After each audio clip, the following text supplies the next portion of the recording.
Aparna car దిగుతూ ఉండగా రేవతి వాళ్ళ బాబాయ్ అయితే ఐస్ క్రీమ్ తింటూ కార్ డోర్ తగులుతూ ఉంటుంది. అలా తగలగానే అబ్బాయి పడిపోతూ ఉంటాడు. అయ్యో అని చెప్పేసి అపర్ణ అయితే ఎత్తుతూ ఉంటుంది. అలా ఎత్తేసి సారీ బాబు అని చెప్పేసి అంటూ ఉంటుంది.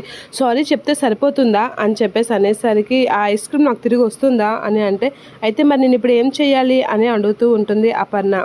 ఐస్ క్రీమ్ ప్లేస్లో నాకు ఇంకొక ఐస్ క్రీమ్ కొనిసి ఇచ్చిస్తే సరిపోతుంది సారీ బదులు అని చెప్పేసి అంటూ ఉంటాడు. అలా అనేసరికి అవునా అని చెప్పేసి అంటూ ఉంటుంది అపర్ణ. సరే ఐస్ క్రీమ్ కొంటాను అని చెప్పేసి అనేసరికి ఇక రేవతి అయితే బామ్మతో అమ్మని నా బాబుని అమ్మకి అప్పచెప్పి వాడిని అమ్మ చేతిలో పెట్టాలని ఉంది నాకు. అమ్మ అన్ని అపురూపంగా చూసుకోవడం నేను చూడాలని ఉంది అనేత అంటూ ఉంటుంది.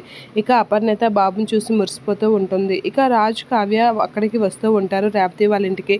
అక్క అక్క అని తలుపు తీసేసరికి ఒకసారిగా రాజ్ కావ్య వాళ్ళు వచ్చినట్లుగా ఉన్నారు అని అనేసరికి బామ్మ వీళ్ళు కంగారు పడుతూ ఉంటారు. ఇప్పుడు ఎలా ఏం చేయాలి అనేది అనుకుంటూ ఉంటారు. ఇక రాజ్ కావ్య వాళ్ళైతే రేవతి గారు అనేది తలుపు కొడుతూ ఉంటారు. ఏం చేస్తాం బామ్మ అనేది అంటూ ఉంటుంది రేవతి బామ్మ.